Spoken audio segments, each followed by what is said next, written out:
Bienvenidos. Este es el día número 229. Estamos leyendo toda la Biblia en 365 días. Hoy tenemos textos del primer libro de los Macabeos, del Cantar de los Cantares y del Evangelio según San Lucas. Pedimos unidos el don del Espíritu Santo, porque cada uno de nosotros necesita de la gracia del Espíritu para acoger, comprender, amar y obedecer esta palabra bendita que Dios nos ha concedido. En el nombre del Padre, y del Hijo, y del Espíritu Santo. Amén. Del primer libro de los Macabeos, capítulo 6. Mientras tanto, el rey Antíoco recorría las provincias de la Meseta. Allí se enteró de que en Persia había una ciudad llamada Elimaida, célebre por sus riquezas, su plata y su oro. Ella tenía un templo muy rico donde se guardaban armaduras de oro, corazas y armas dejadas allí por Alejandro, hijo de Filipo y rey de Macedonia, el primero que reinó sobre los griegos. Antíoco se dirigió a esa ciudad para apoderarse de ella y saquearla, pero no lo consiguió porque los habitantes de la ciudad, al conocer sus planes, le opusieron resistencia. Él tuvo que huir y se retiró de allí muy amargado para volver a Babilonia. Cuando todavía estaba en Persia, le anunciaron que la expedición contra el país de Judá había fracasado. Le comunicaron que Lisias había ido al frente de un poderoso ejército, pero había tenido que retroceder ante los judíos, y que éstos habían acrecentado su poder gracias a las armas y al cuantioso botín tomado a los ejércitos vencidos. Además, habían destruido la abominación que él había erigido sobre el altar de Jerusalén y habían rodeado el santuario de altas murallas como antes, haciendo lo mismo con Bet-sur, que era una de las ciudades del rey. Al oír tales noticias, el rey quedó consternado, presa de una violenta agitación, y cayó en cama enfermo de tristeza, porque las cosas no le habían salido como él deseaba. Así pasó muchos días sin poder librarse de su melancolía, hasta que sintió que se iba a morir. Entonces hizo venir a todos sus amigos y les dijo: «No puedo conciliar el sueño y me siento desfallecer. Yo me pregunto cómo he llegado al estado de aflicción y de amargura en que ahora me encuentro, yo que era generoso y amado mientras ejercía el poder, pero ahora caigo en la cuenta de los males que causé en Jerusalén, cuando robé los objetos de plata y oro que había allí, y mandé exterminar sin motivo a los habitantes de Judá. Reconozco que por eso me suceden todos estos males y muero de pesadumbre en tierra extranjera». Luego llamó a Filipo, uno de sus amigos, y lo puso al frente de todo su reino. Le entregó su diadema, su manto y su anillo, encargándole que dirigiera a su hijo Antíoco y lo educara para que fuera rey. El rey Antíoco murió en aquel lugar, el año 149. Cuando Lisias se enteró de la muerte del rey, puso en el trono a su hijo Antíoco, que él había educado desde niño, dándole el sobrenombre de Eupátor. La gente de la ciudadela tenía confinados a los israelitas alrededor del santuario y no perdía ocasión de hacerles mal y de apoyar a los paganos. Judas resolvió acabar con ellos y convocó a todo el ejército para sitiarlos.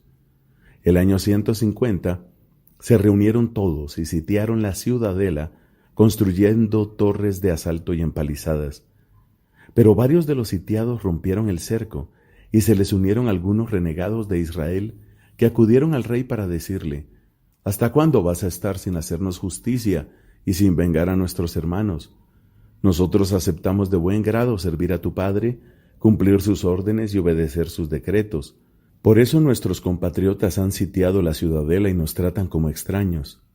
Mas aún han matado a los nuestros que caían en sus manos y han confiscado nuestros bienes, y no solo han levantado su mano contra nosotros, sino que también sobre todos los países limítrofes.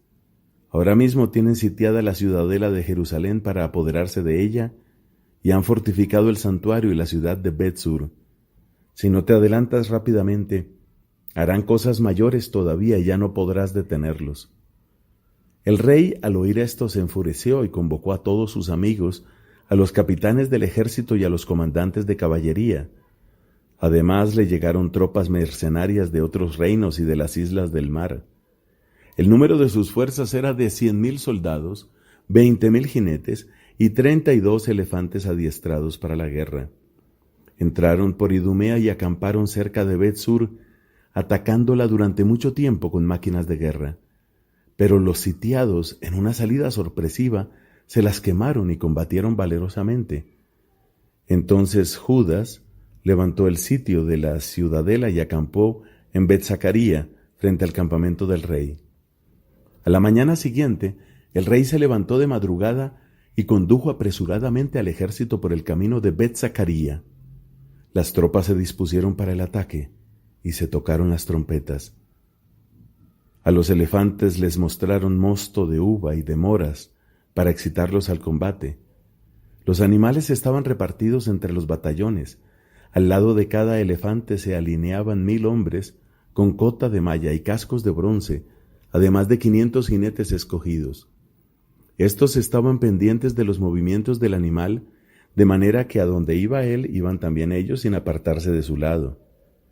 Cada elefante llevaba encima, sujeta con cinchas, una sólida torre de madera que servía de defensa, y en cada una de ellas iban 3 guerreros que combatían desde allí, además del conductor. En cuanto al resto de la caballería, el rey la ubicó a un lado y a otro sobre los flancos del ejército, con la misión de hostigar al enemigo y cubrir a los batallones. Cuando el sol brilló sobre el oro y el bronce de los escudos, sus reflejos iluminaron las montañas que relucían como antorchas. Una parte del ejército real se había alineado en lo alto de la montaña y la otra en el valle. Todos avanzaban con paso seguro y en perfecto orden. Los israelitas se estremecían al oír el rumor de aquella multitud, el ruido de su marcha y el estrépito de sus armas, porque era un ejército inmenso y poderoso. Entonces Judas se adelantó con sus tropas para entrar en batalla, y cayeron 600 hombres del ejército real. Mientras tanto, Eleazar, llamado Abarán, vio a un elefante pertrechado con una cota real que sobresalía entre todos los demás, y pensó que en él iba el rey. Entonces sacrificó su propia vida para salvar a su pueblo y adquirir una fama imperecedera. Corrió resueltamente hacia él, a través del batallón, matando a derecha e izquierda. Así se abrió paso a un lado y a otro, y se deslizó por debajo del elefante clavándole su espada. Al desplomarse por tierra el animal cayó sobre él y lo mató. Pero los judíos, al ver el poderío del rey y el empuje de sus tropas, emprendieron la retirada. El ejército real subió a Jerusalén al encuentro de los judíos, y el rey acampó frente a Judea y al monte Sión. Él hizo la paz con los habitantes de Bet-sur, que abandonaron la ciudad por carecer de víveres para resistir el asedio, ya que aquel era un año sabático para la tierra. El rey ocupó Bet-sur y dejó allí una guarnición para su defensa. Durante mucho tiempo estuvo sitiando el santuario. Levantó contra él ballestas y torres de asalto, lanzallamas y catapultas, lanzaflechas y hondas. Los sitiados, por su parte, construyeron armas similares para el contraataque y así resistieron mucho tiempo. Pero al fin se agotaron los víveres almacenados porque era el 7º año y además porque los refugiados en Judea, provenientes de las naciones, habían consumido las últimas reservas. Así no quedaron en el santuario más que unos pocos hombres porque se hacía sentir el hambre. Los demás se dispersaron cada uno por su lado. Mientras tanto, Lisias se enteró de que Filipo, a quien el rey Antíoco había encargado antes de morir que educara a su hijo Antíoco para que fuera rey, había vuelto de Persia y de Media con las tropas que acompañaron al rey y trataba de tomar el poder. Por eso pensó que era necesario partir enseguida y dijo al rey y a los capitanes del ejército y a los soldados: «Cada día estamos peor y escasean los víveres. El lugar que asediamos está bien fortificado y nos urgen los asuntos del reino. Tendamos la mano a estos hombres y hagamos la paz con ellos y con toda su nación. Dejemos que vivan según sus costumbres tradicionales, ya que se han irritado y han hecho todas estas cosas porque nosotros hemos tratado de abolirlas».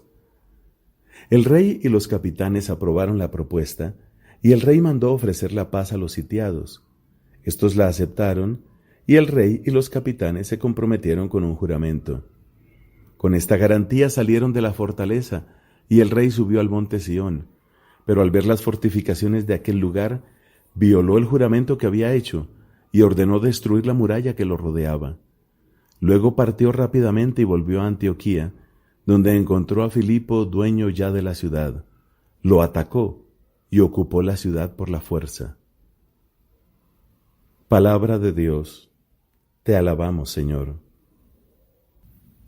Comienza el libro del Cantar de los Cantares. Capítulo 1. El canto más hermoso de Salomón. Habla la amada, que me bese ardientemente con su boca. Porque tus amores son más deliciosos que el vino. Sí, el aroma de tus perfumes es exquisito. Tu nombre es un perfume que se derrama. Por eso las jóvenes se enamoran de ti. Llévame contigo, corramos. El rey me introdujo en sus habitaciones. Gocemos y alegrémonos contigo. Celebremos tus amores más que el vino. Cuánta razón tienen para amarte. Soy morena pero hermosa, hijas de Jerusalén, como los campamentos de Kedar, como las carpas de Salmá. No se fijen en mi tez morena, he sido tostada por el sol. Los hijos de mi madre se irritaron contra mí, me pusieron a cuidar las viñas, y a mi propia viña no la pude cuidar. Dime, amado de mi alma, ¿dónde llevas a pastar el rebaño? ¿Dónde lo haces descansar al mediodía, para que yo no ande vagando junto a los rebaños de tus compañeros? Habla el coro. Si tú no lo sabes, la más bella de las mujeres, sigue las huellas del rebaño y lleva a pastar tus cabritos junto a las cabañas de los pastores. Habla el amado. Yo te comparo, amada mía, a una yegua uncida al carro del faraón. Qué hermosas son tus mejillas entre los aros y tu cuello entre los collares. Te haremos pendientes de oro con incrustaciones de plata. Habla la amada. Mientras el rey está en su diván, mi nardo exhala su perfume. Mi amado es para mí una bolsita de mirra que descansa entre mis pechos. Mi amado es para mí un racimo de aleña en las viñas de Engadí. Habla el amado. Qué hermosa eres, amada mía, qué hermosa eres. Tus ojos son palomas. Habla la amada. Qué hermoso eres, amado mío. Eres realmente encantador. Qué frondoso es nuestro lecho. Las vigas de nuestra casa son los cedros y nuestro artesonado, los cipreses. Palabra de Dios. Te alabamos, Señor. Del Evangelio según San Lucas, capítulo 8, versículos del 1 al 25. Después, Jesús recorría las ciudades y los pueblos, predicando y anunciando la buena noticia del reino de Dios. Lo acompañaban los 12, y también algunas mujeres que habían sido curadas de malos espíritus y enfermedades. María, llamada Magdalena, de la que habían salido 7 demonios. Juana, esposa de Cusa, intendente de Herodes. Susana, y muchas otras que los ayudaban con sus bienes. Como se reunía una gran multitud y acudía a Jesús gente de todas las ciudades, él les dijo, valiéndose de una parábola: El sembrador salió a sembrar su semilla. Al sembrar, una parte de la semilla cayó al borde del camino, donde fue pisoteada y se la comieron los pájaros del cielo. Otra parte cayó sobre las piedras, y al brotar se secó por falta de humedad. Otra cayó entre las espinas, y éstas, brotando al mismo tiempo, la ahogaron. Otra parte cayó en tierra fértil, brotó y produjo fruto al 100 por 1. Y una vez que dijo esto, exclamó: El que tenga oídos para oír, que oiga. Sus discípulos le preguntaron qué significaba esta parábola, y Jesús les dijo: A ustedes se les ha concedido conocer los misterios del reino de Dios.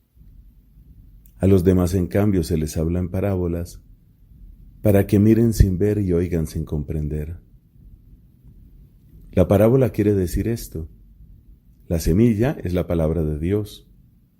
Los que están al borde del camino son los que escuchan, pero luego viene el demonio y arrebata la palabra de sus corazones, para que no crean y se salven. Los que están sobre las piedras son los que reciben la palabra con alegría apenas la oyen, pero no tienen raíces, creen por un tiempo y en el momento de la tentación se vuelven atrás. Lo que cayó entre espinas son los que escuchan, pero con las preocupaciones, las riquezas y los placeres de la vida se van dejando ahogar poco a poco y no llegan a madurar. Lo que cayó en tierra fértil son los que escuchan la palabra con un corazón bien dispuesto, la retienen y dan fruto gracias a su constancia. No se enciende una lámpara para cubrirla con un recipiente o para ponerla debajo de la cama, sino que se la coloca sobre un candelero, para que los que entren vean la luz. Porque no hay nada oculto que no se descubra algún día, ni nada secreto que no deba ser conocido y divulgado. Presten atención y oigan bien, porque al que tiene se le dará, pero al que no tiene, se le quitará hasta lo que cree tener. Su madre y sus hermanos fueron a verlo, pero no pudieron acercarse a causa de la multitud. Entonces le anunciaron a Jesús: Tu madre y tus hermanos están ahí fuera y quieren verte. Pero él les respondió: Mi madre y mis hermanos son los que escuchan la palabra de Dios y la practican. Un día Jesús subió con sus discípulos a una barca y les dijo: Pasemos a la otra orilla del lago. Ellos partieron y mientras navegaban Jesús se durmió. Entonces se desencadenó sobre el lago un fuerte vendaval. La barca se iba llenando de agua y ellos corrían peligro. Los discípulos se acercaron y lo despertaron diciendo: Maestro, Maestro, nos hundimos. Él se despertó e increpó al viento y a las olas. Estas se apaciguaron y sobrevino la calma. Después les dijo: ¿Dónde está la fe de ustedes? Y ellos, llenos de temor y admiración, se decían unos a otros: ¿Quién es este, que ordena incluso al viento y a las olas, y le obedecen? Palabra del Señor. Gloria a ti, Señor Jesús.